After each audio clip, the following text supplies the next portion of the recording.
Dear students of the software engineering class, this week we will discuss software design.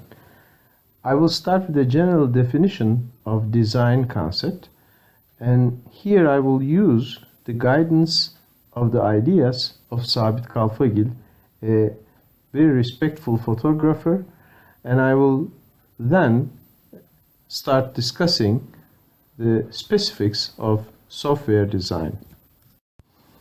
In our previous discussions, we pointed out that design is an answer to the question, how are we going to solve a problem at hand? Design is a creative process and it meets the need to solve such a problem. Design has two phases. The first phase, called the inspiration phase, is where the solution comes into our minds. And the second phase, the expression or communication phase, is where we communicate this solution with others. Design, as applied by nature, is a bottom-up process. That means nature designs its solutions starting from the smallest component. Then it uses these smallest parts to build larger components or subsystems of the main system, and finally using these modules, it builds up the entire system. The inspiration phase is the phase where the original idea of solution comes into our minds. In its original form, this idea is disordered or chaotic. That means it is not expressible or communicatable with others as inspired. That means a powerful communication basis is required to express these inspired thoughts in an organized manner. This is why we need a second phase, the communication phase. That is, we need the communication phase to organize this chaotic version of the idea and to communicate it with others. To give an example, the authors or poets use words as a tool to communicate these inspired thoughts of theirs. Then words are components to express their thoughts in a comprehensible manner. The designer, in our example, the author or the poet, is not confined in her inspirations, but restricted to the expressive power of the words she selects to communicate her thoughts. The quality of the communicated thought depends upon the expressive power of the words and the potential of the designer to use words. In general, whatever domain the designer works on, the quality of her work depends upon the expressive power of the specific tool she uses. The conclusion we draw from this discussion is that it is inevitable that the designer should have a well-established basis of knowledge on the set of communication tools to use them to her best.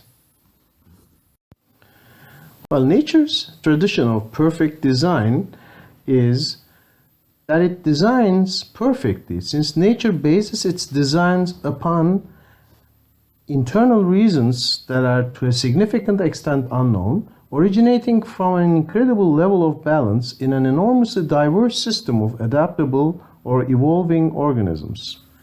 So nature has time for perfect design. Nature's approach to design is multi-leveled. It has created the tiger, for example, to do whatever it achieves to survive in its environment. Through evolution, nature has excelled its design. That is to say, all aspects ranging from its most detailed cellular to most general systemic level to progressively fit its environment. The same is valid for a leaf or a snail or us. As you can see, the internal structure of this leaf has evolved into a amazing level of details to fit or survive its environment. Similarly, this snail is evolved into this shape to fit or to survive its environment. Nature designs perfectly because nature has time to perform its designs. It takes millions of years for the nature to evolve a specific organism, to equip it with all necessary and sufficient properties so that it can survive its current environment.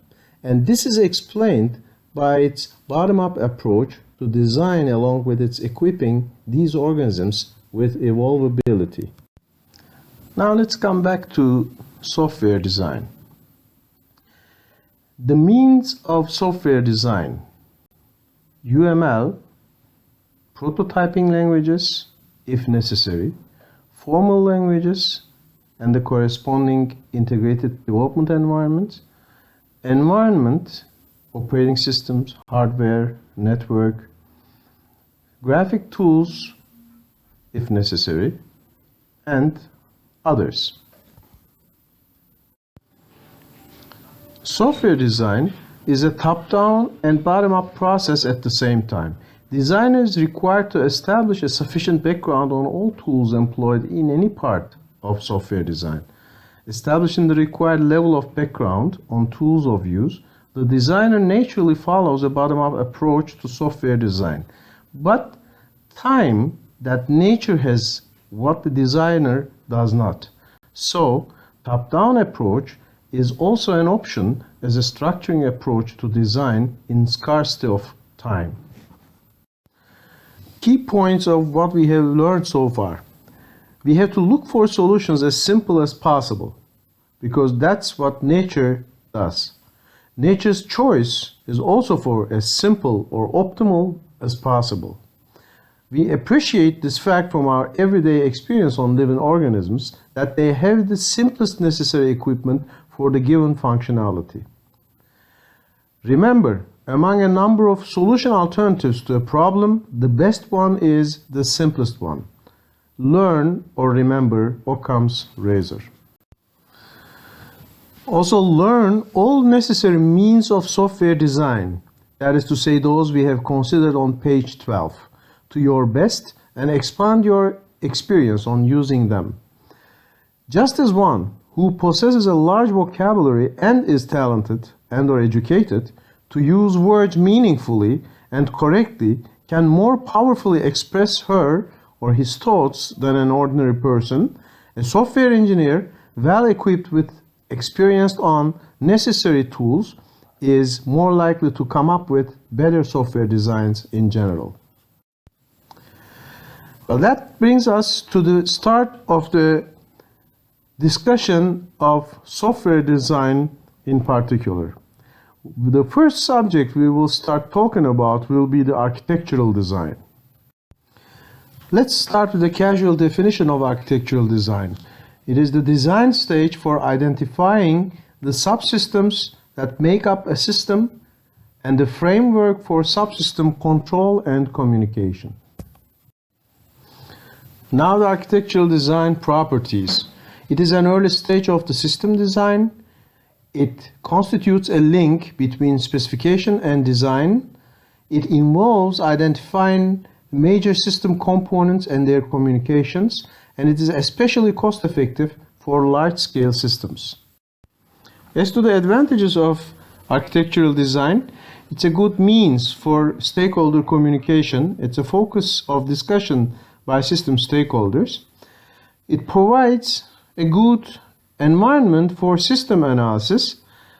Architectural design at an early stage requires system analysis, and this is a good analysis tool for studying whether the system meets its properties, non-functional requirements. Another advantage of architectural design is it makes a large-scale reuse possible. The system architect thinks of reusability of or in levels of subsystems of the software system or major components.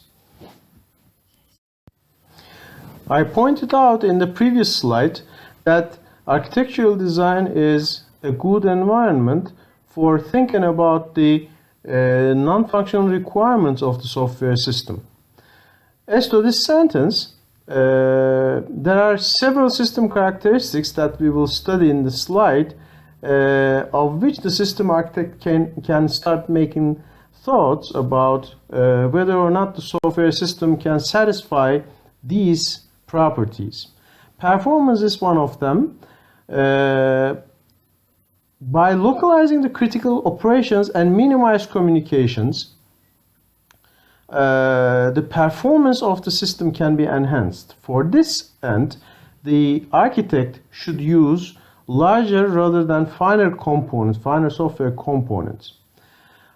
Also, security is a system characteristic that can be made thoughts of, and the architect may use layered architecture with critical assets in the inner layers to increase the security of the system.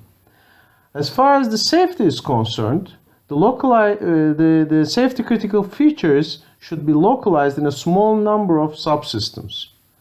Availability is another system characteristic that comes up in this architectural design. Here, the system architect should include redundant components and mechanisms for fault tolerance in software system. Maintainability, for the maintainability, finer replaceable components should be used in designing the software system. In the previous slide, we have pointed out that for different system characteristics, we have to make early design decisions. For example, a high-performance system, for a high-performing system, we have to use larger components. But for a maintainable system, we have to rather use finer components. To make an available system, we have to use redundant and dynamically replaceable components. On the other hand, for a secure system, for a more secure system, we have to use a layered architecture and high-level security validation. For a safe system, we have to use safety-related features, and we have to. That means the components have to communicate more frequently.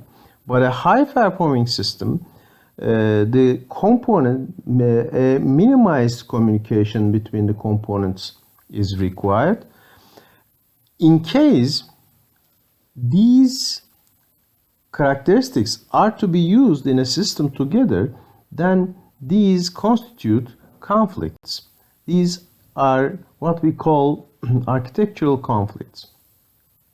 So how are we going to resolve this problem? For example, if the customer requires a system that is both high performing and maintainable at the same time, or if the requirement is an available system and also a secure system, what are we going to do?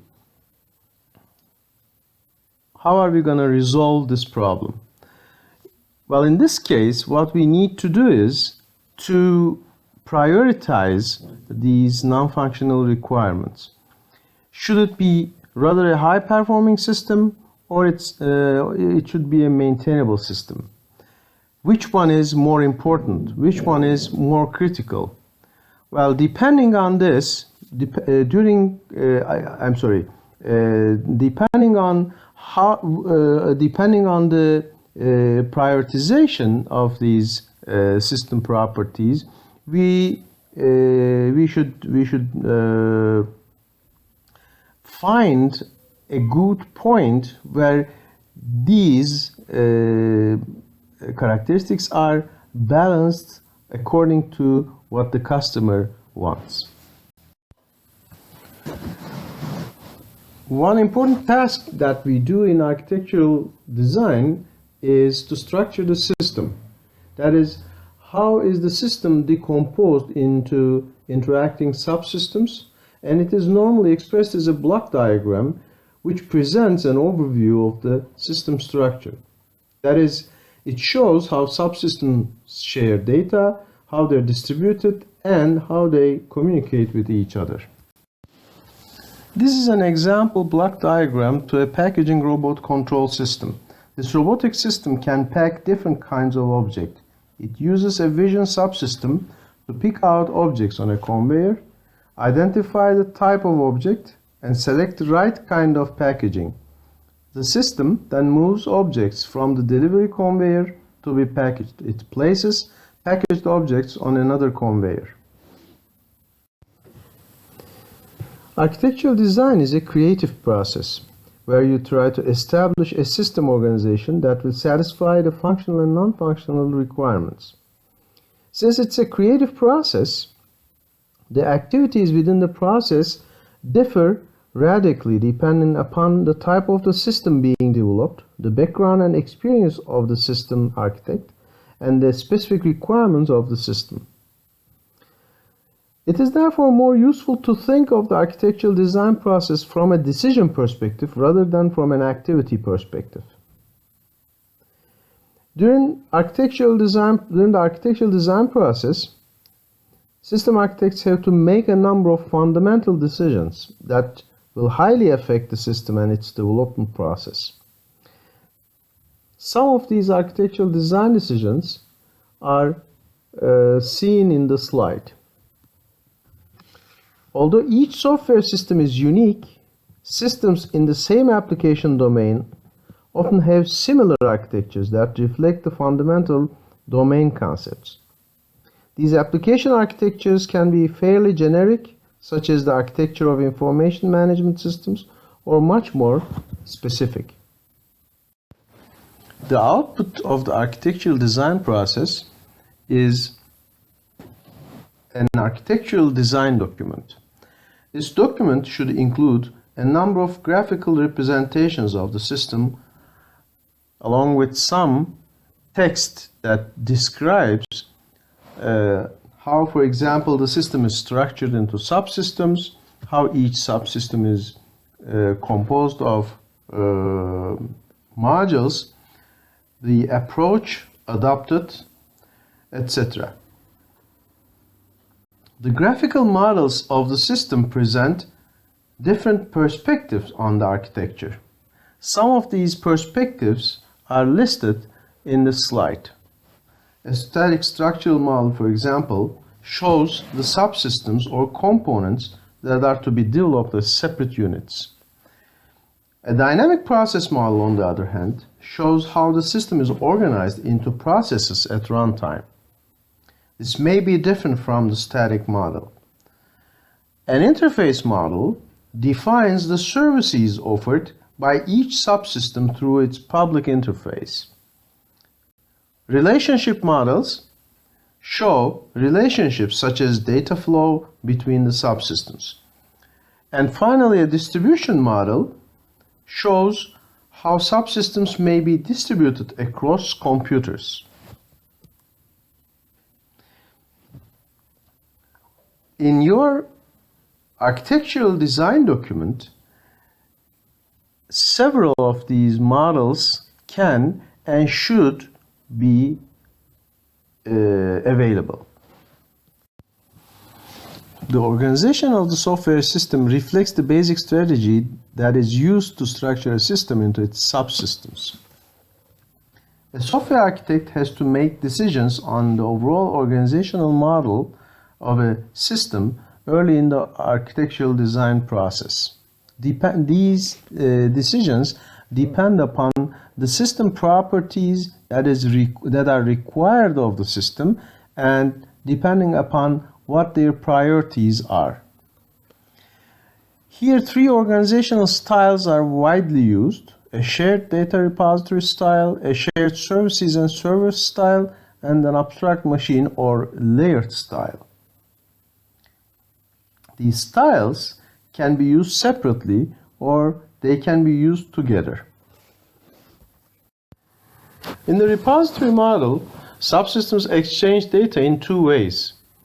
Either shared data is held in a central database or repository and may be accessed by all subsystems, or each subsystem maintains its own database and passes data explicitly to other subsystems. If the data to be shared is in large amounts, then the repository model of sharing is most commonly used. Here you see a sample repository style architecture.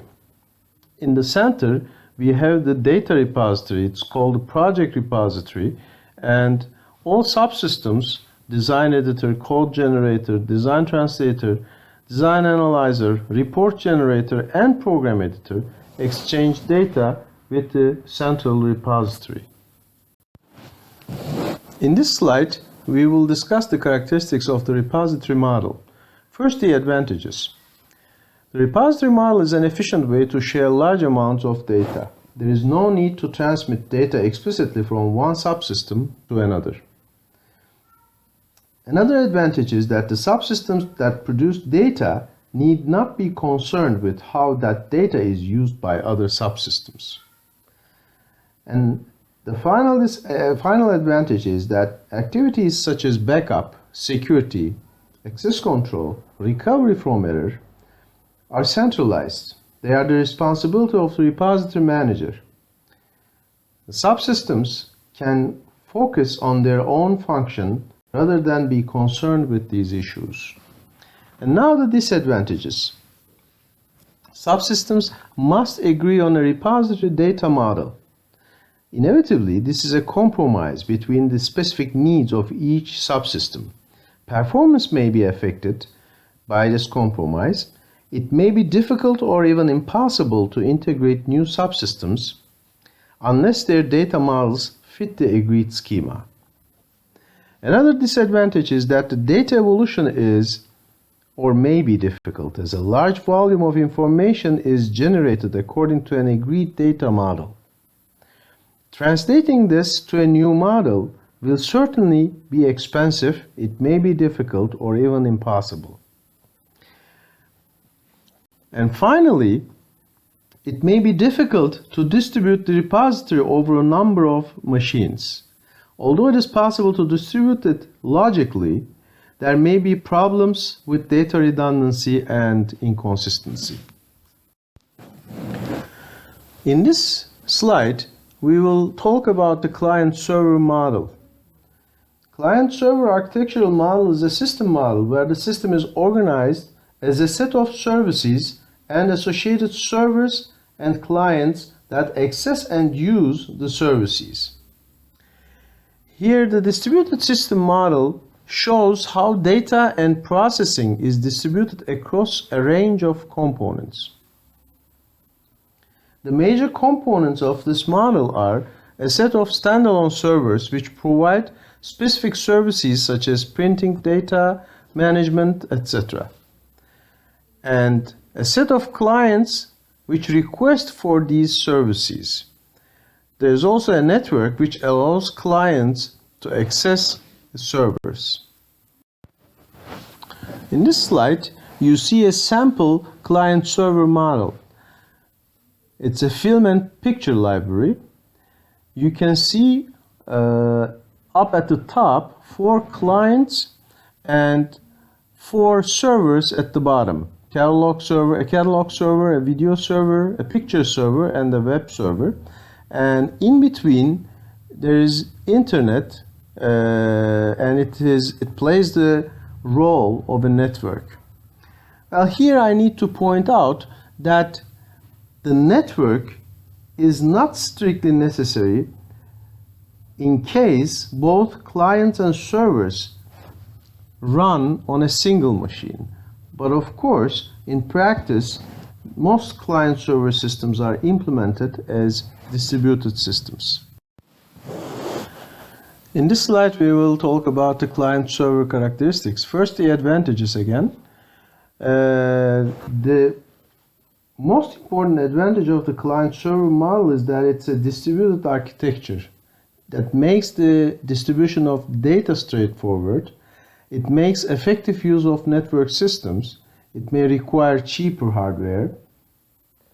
And also, it is a scalable architecture. It is easy to add new servers or upgrade existing servers. However, changes to existing clients and servers may be required to gain the full benefits of integrating a new server.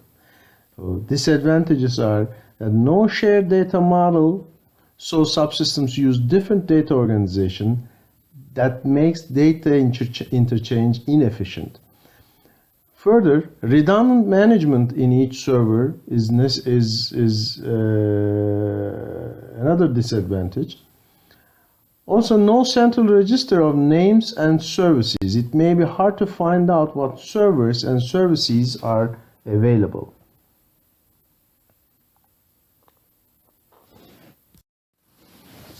In this slide, we discuss the layered or abstract machine model. The layered model of an architecture organizes a system into layers, each of which provide a set of services. Each layer can be thought of as an abstract machine whose machine language is defined by the services provided by the layer. It is used to model the interfacing of subsystems. It supports the incremental development of subsystems in different layers. When a layer interface changes, only the adjacent layer is affected. However, it is often artificial to structure systems in this way. Now that an overall organization of the system has been chosen, the system architect needs to make a decision on the approach to decomposition of subsystems into its modules. There's another rigid distinction between system organization and a modular decomposition. The styles we have discussed so far could be applied at this level. Still, it is good to make several distinctions between subsystems and modules. A subsystem is a system in its own right whose operation is independent of the services provided by other subsystems. A module is a system component that provides services to other components but would not normally be considered as a separate system. There are two main approaches how to decompose a subsystem into its modules. An object model where the system is decomposed into interacting objects, and a pipeline or data flow model where the system is decomposed into functional modules which transform inputs to outputs. If possible, decisions about concurrency should be delayed until modules are implemented. The reason is that sequential programs are easier to design, implement, and verify and test than parallel systems. Time dependencies between processes are hard to formalize, control, and verify. It is best to decompose systems into modules, then decide during implementation whether these need to execute in sequence or in parallel. The architectural models are concerned with how a system is decomposed into its subsystems. To work as a system, subsystems must be controlled so that their services are delivered to the right place at the right time. Structural models do not and should not include control information. Rather, the architect should organize the subsystems according to some control model that supplements the structure model that is used. There are two ways of the control flow between subsystems. These are centralized control and event-based control. In the centralized control model, a control subsystem takes responsibility for managing the execution of other subsystems. Centralized control is divided into two classes depending on whether the control subsystems execute sequentially or in parallel. The call-return model is the familiar top-down subroutine model where control starts at the top of a subroutine hierarchy and through subroutine calls passes to lower levels in the tree. it is only applicable to sequential systems. The manager model, on the other hand, is applicable to concurrent systems. One system component is defined as the system manager and controls the starting, stopping, and the coordination of other system processes. A process is a subsystem or module that can execute in parallel with other processes. Here you can see this top-down subroutine hierarchy of the call return model in the form of a tree. And here you can see real-time system control as an example to the managerial model. Here the system controller starts, stops, and coordinates other system processes. It's an illustration of a centralized management model of control for a concurrent system. This model is often used in soft real-time systems which do not have very tight time constraints. The central controller manages the execution of a set of processes associated with sensors and actuators, and the processes at the bottom, computation processes, user interface, and fault handler, are other processes that handle the computations, that provide the user interface and handle the faults. In centralized control models, control decisions are usually determined by the values of some state variables.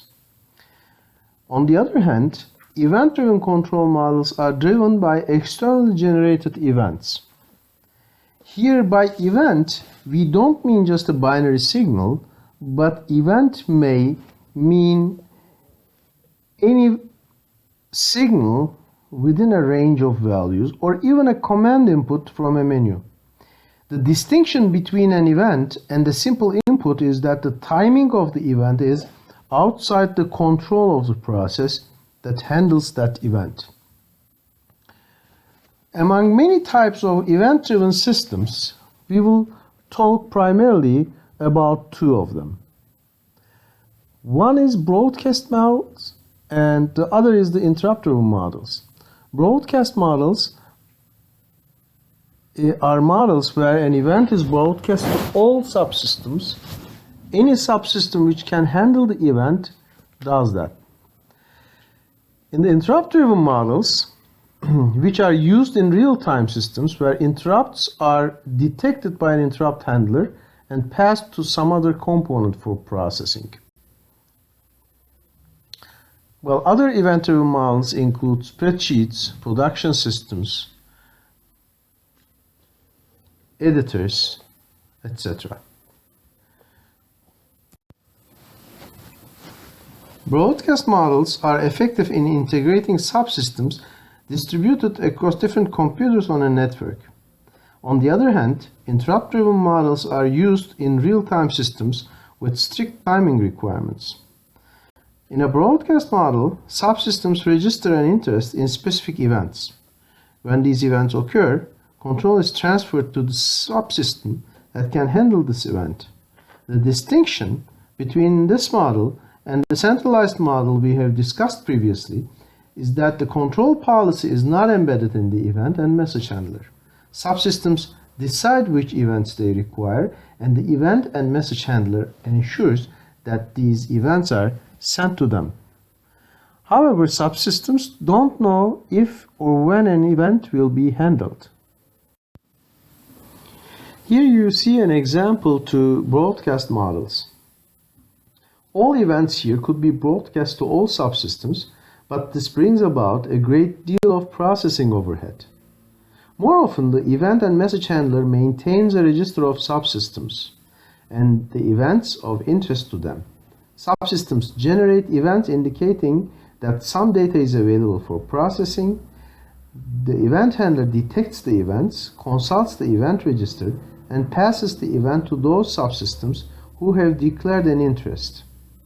The advantage of this broadcast approach is that evolution is simple. A new subsystem to handle particular classes of events can be integrated by registering its events with the event handler. Any subsystem can activate any other subsystem without knowing its name or location. The subsystems can be implemented on distributed machines. The distribution is transparent to other subsystems. And the disadvantage of this model is that subsystems don't know if or when events will be handled. When a subsystem generates an event, it does not know which other subsystems have registered an interest in that event. It's quite possible for different subsystems to register for the same event, and this may cause conflicts when the results of handling the event are made available. Real-time systems where fast response to an external generated event is inevitable, interrupt-driven systems must be used. For example, assume a real-time system controls the safety systems in a car. That is, it must detect a possible crash and perhaps inflate an airbag before the driver's head hits the steering wheel. To provide this rapid response to events, you have to use interrupt-driven control. There are a known number of interrupt types with a handler defined for each type. Each type of interrupt is associated with the memory location where its handler's address is stored.